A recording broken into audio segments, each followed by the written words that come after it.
Bonjour. Comment faire quand on a une toute petite cuisine? Je vais vous montrer mon plan de travail de cuisine.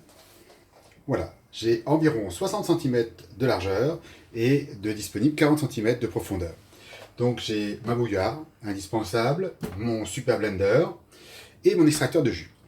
Et j'ai le classique curving, euh, voilà, entre 450 et 500 euros. Et je me suis posé la question, et surtout beaucoup de clients me disent, voilà, j'ai une petite cuisine, comment je peux faire? Alors donc je montre, enfin je le dis, on peut le faire, mais il existe des extracteurs qui sont plus petits. Donc je vais en tester un. Oups. Voici le Greenies Twin Star, un extracteur de jus qui a une forme carrée. Donc on va ouvrir la boîte. Hop. Je découvre en même temps que vous. Alors il y a un manuel d'utilisateur, une facture, ça peut toujours servir. Alors, je vois, ce serait plus sympa si vous voyez un peu plus. En premier, la base. Donc déjà, on voit que la base est bien compacte. Hop, je vais la sortir dans un premier temps sans la faire tomber. Voilà.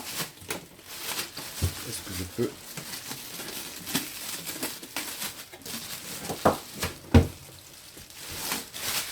Voilà. Donc, tout de suite, on regarde par rapport au curving, c'est quand même déjà plus compact. On va regarder la suite de ce qui est proposé. Il y a une première boîte, une deuxième boîte. Comme ça, j'enlève la grande boîte. Et oui, quand on a un petit plan de travail, il faut être super organisé. Me revoici. Alors, qu'est-ce que j'ai dans la grande boîte? J'ai des bacs de récupération. Alors, vous voyez que c'est vraiment fait penser compact. La petite brosse pour nettoyer, voilà, qu'on retrouve dans beaucoup d'extracteurs, avec le petit coin pour le petit appareil pour chercher dans les coins, qui se transforme en brosse. Voilà. Voilà, j'ai déjà rencontré ça chez d'autres. Voilà, une brosse bien solide. Ça, c'est le petit clapet à jus. Donc on verra tout à l'heure quand on va l'installer. Hop. Le petit clapet à jus. Un premier bac de récupération bien rectangulaire. Donc là encore, le concept, c'est facile à ranger. Alors je découvre le concept en même temps que vous. Hein. C'est vraiment, vous voyez, je sors les choses de l'emballage. Un autre pack, c'est la même chose. Donc là encore, on gagne en compacité. On a le kit à tofu, celui que je ne connais personne qui l'utilise. Un jour, je m'amuserai à faire un tofu pour dire que j'en ai fait un dans ma vie. Quand on est pas assez sérieux. Là, c'est le tamis. Alors on verra si on a un ou deux ou plus. Donc voici pour la grande boîte rectangulaire et la grande boîte carrée. Hop. Alors là, c'est un peu plus encombrant.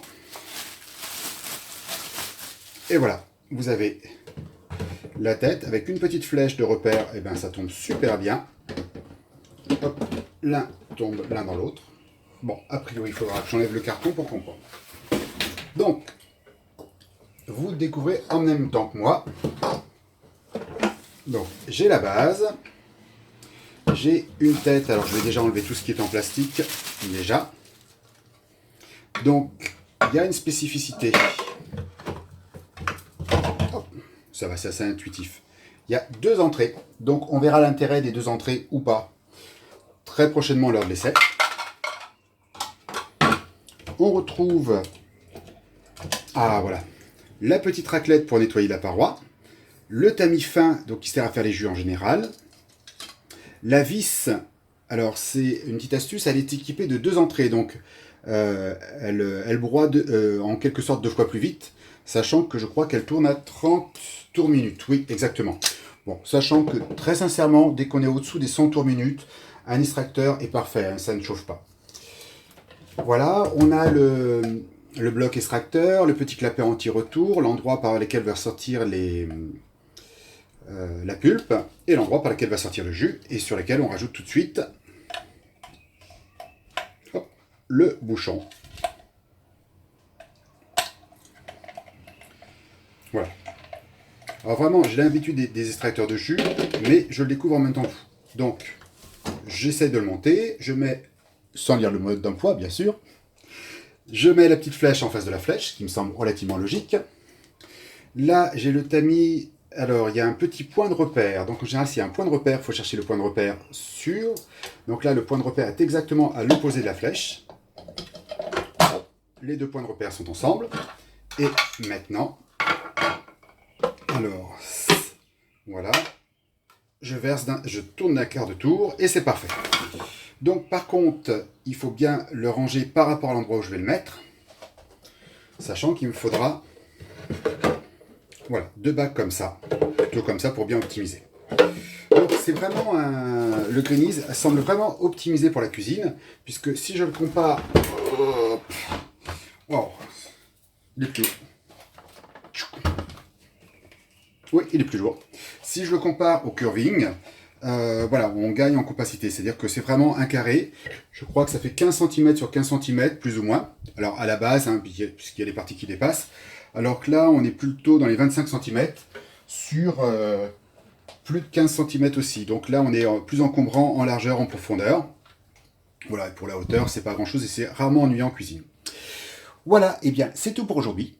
Je vous ferai très prochainement un essai, le temps de le brancher et tout et tout. Je vous dis à très bientôt.